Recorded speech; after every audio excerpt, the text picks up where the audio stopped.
Welcome once again to Lehto's Law. Here's Steve Lehto. The Postal Service has been in the news quite a bit lately, and I've actually complained a bit myself about the quality of the service in the last year or so. It's gone really downhill. But something crossed my desk yesterday, which really is something to think about. And Keith, Bill, and Gayla all pointed it out to me. And the Postal Service is running a covert operations program that monitors Americans' social media posts. The post office might be spying on you, as if they had nothing more important to do with their time. So somehow the mail's not getting delivered, but they got time to spy on you. This is from Yahoo News. Jana Winter wrote it, but it was widely reported because when I first saw the headline, I thought this could be a joke. You know, April 1st wasn't that long ago. So the law enforcement arm of the U.S. Postal Service has been quietly running a program that tracks and collects Americans' social media posts, including those about planned protests, according to documents obtained by Yahoo News. So the Postal Service might be spying on you and your social media posts. They could be out delivering the mail, but they're spying on you instead. The details of the surveillance effort known as ICOP, or Internet Covert Operations Program, too many James Bond movies here, have not previously been made public. The work involves having analysts trawl through social media sites to look for what the document describes as inflammatory posts and then sharing that information across government agencies. So here's the deal. Post office hires a bunch of people.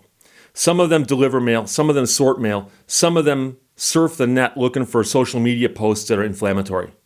Now, you could take those same people and have them deliver mail and maybe improve the service a little, but no, it's more important to run ICOP, an Internet Covert Operations Program. Oh, boy. Analysts with the United States Postal Inspection Service, or the Internet Covert Operations Program, monitored significant activity regarding planned protests occurring internationally and domestically on March 20th, 2021, says the March 16th bulletin, which was marked, by the way, as law enforcement sensitive. Write that one down. That could be another James Bond movie title, kind of like For Your Eyes Only. Law enforcement sensitive. Get Sheena Easton working on that right now. And distributed through the Department of Homeland Security's fusion centers. Locations and times have been identified for these protests, which are being distributed online across multiple social media platforms to include right-wing leaning internet social media accounts. Now, here's the deal. If the post office can go on the internet and find this stuff, it can't be that hidden. So are they really accomplishing anything by saying, hey, look, we found some chatter over there on Facebook. They're talking about getting together. Hey, you guys should take a look at this. It's actually a bunch of guys at the post office, and possibly gals, who don't have anything better to do but said, well, we can make work. We can create a job. We can surf the net, look at cat photos, and when we run across somebody griping about the government, we can then alert other members of the government. A number of groups were expected to gather in cities around the globe on March 20th as part of a worldwide rally for freedom to protest everything from lockdown measures to 5G, according to the bulletin. No intelligence is available to suggest the legitimacy of these threats, though, it adds. No intelligence. That's not the kind of thing that you want to actually put right in the middle of your memo to where somebody can mock it on the internet. No intelligence is available to suggest the legitimacy of these threats. The bulletin includes screenshots of posts about the protests from Facebook, Parler, Telegram, and other social media sites. What about that TikTok? I heard kids are all into the TikTok. Huh? You checking out the TikTok? Or is that underneath your radar, the old TikTok? Individuals mentioned by name include members of various groups the government's been watching. ICOP analysts are currently monitoring these social media channels for any potential threats stemming from the scheduled protests and will disseminate intelligence updates as needed. And in case you're wondering about how time works, this right now is April, and the date of the alleged 5G protests around the world was March 20th. And that would have been the one behind us, not the one next year. So I'm not quite sure where I was on March 20th, but I wasn't marching in the streets of Paris against 5G. So the government's monitoring of American social media is the subject of an ongoing debate inside and outside government, particularly in recent months, following a rise in domestic unrest. While posts on platforms such as Facebook and Parler have allowed law enforcement to track down and arrest rioters, such data collection has also sparked concerns about government surveilling peaceful protesters or those engaged in protected First Amendment activities. Just a waste of money. Don't get me wrong. There's other concerns here too. But if you post it publicly on Facebook and someone sees it, you can't go, oh, someone saw it. You were supposed to see that. You shouldn't have put it on Facebook. But the fact that you put something on Facebook and there's someone in Washington on your dime, your tax dollars paying their salary, and they're surfing the net reading what you posted, just in case there's something there that's important. Oh, look, this is the cutest cat on earth. Oh, it fell over. oh, hang on a second. Someone here is very, very upset about, oh, never mind. Hang on. This woman here says her husband is the greatest husband on earth. Okay, no, that's okay. That's okay. Let's go check out the TikTok. When contacted by Yahoo News, civil liberties experts expressed alarm at the post office's surveillance program. It's a mystery, said Jeffrey Stone, a University of Chicago law professor, who did at one point in time review the National Security Agency's bulk data collection in the wake of the leaks that Edward Snowden was involved in. I don't understand why the government would go to the post office for examining the internet for security issues. Yes, we're not even sure why the government would go to the post office. People are not even sure they should go to the post office anymore. But the Postal Service has had a turbulent year, of course. We talked about this before. Money troubles and allegations that the delivery got really, really slow last year. And so why the post office would now move into social media surveillance, which would appear to have little to do with mail, is unclear. Now, here's the thing. Many people do know this, that the post office has a law enforcement arm. And it's the inspector of the Postal Service, and they can investigate crimes that involve the mail, which makes complete sense. So you may know that a lot of people have gotten in trouble for mail fraud. And there was a time when, years and years and years ago, people figured out you can run an ad in a magazine, people can send you money, you just keep the money. And they can't find you because you got a P.O. box, in some corner of the country. And, so the postmaster and the inspector will come after you, and they crack down on mail fraud. So it makes sense that they investigate crimes involving the Postal Service. That makes complete sense.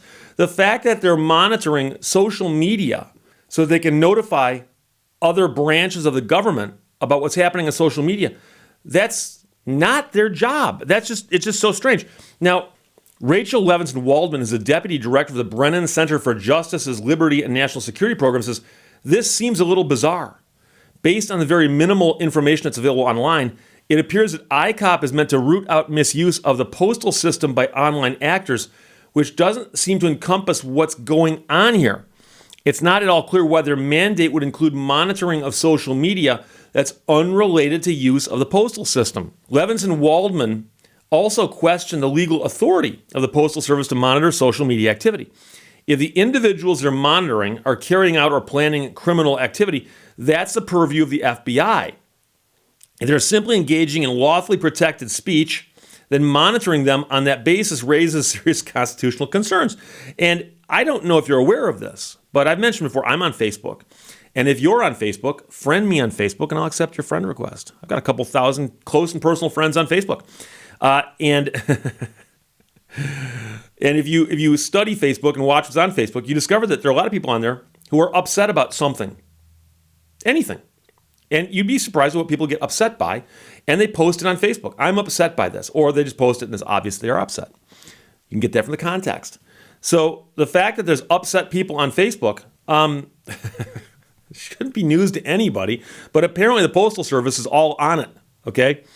So the U.S. Postal Inspection Service did not respond to specific questions sent by Yahoo News about ICOP, but provided a general statement. Here's the quote. The U.S. Postal Inspection Service is the primary law enforcement, crime prevention, and security arm of the U.S. Postal Service. As such, the U.S. Postal Inspection Service has federal law enforcement officers, who are postal inspectors, who enforce approximately 200 federal laws to achieve the agency's mission, protect the U.S. Postal Service and its employees, infrastructure, and customers, enforce the laws that defend the nation's mail system from illegal or dangerous use, and ensure public trust in the mail. That makes sense.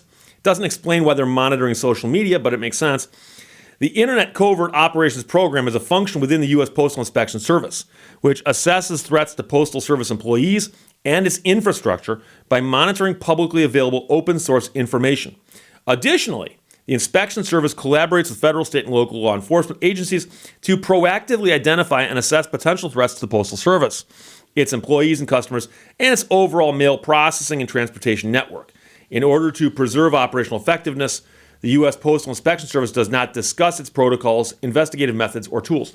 So yes, to protect its customers in America, they're monitoring a protest in Paris involving 5G. Stone, the University of Chicago professor, questioned why the post office would be tasked with something like identifying violent protests 2 months after what happened in Washington in January, which would appear to have little or nothing to do with the post office's role in delivering mail.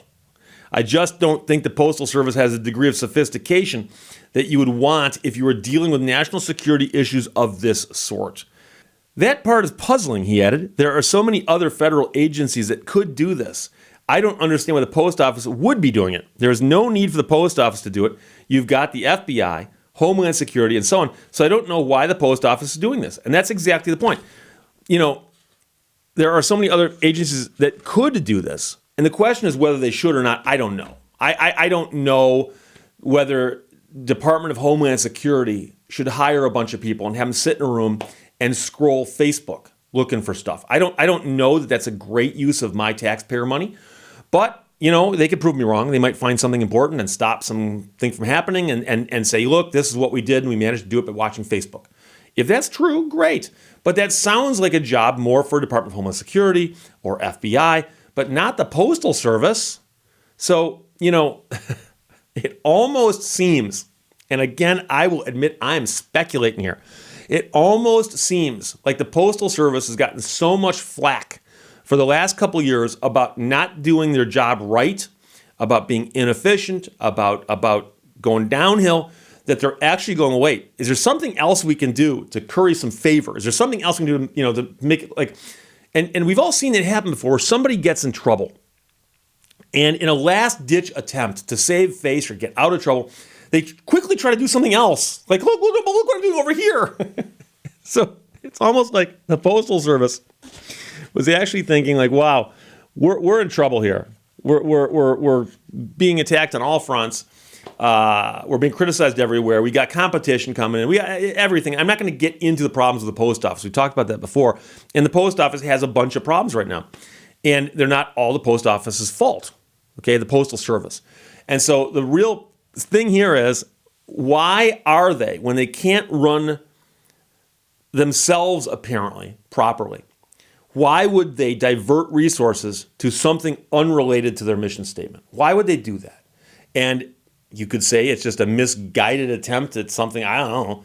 Or it could be that somebody thought, well, if we can do this and prove that we've got a good task over here that we're accomplishing, maybe we can justify our existence a little more. Maybe we can get some more money. Maybe we could change the focus of the post office from delivering mail to fighting crime. It's like a bad movie, a bad comedy. A superhero, what does he do? He's the mailman. He fights crime and he used to deliver mail. Not anymore, though. Email put him out of business. So it's a crazy story. And it sounds like the covert operations program they're running, as of right now, isn't terribly intrusive in the sense, like they're not putting trackers on people's cars, as far as we know. They're not, tapping phones or putting cameras places, as far as we know.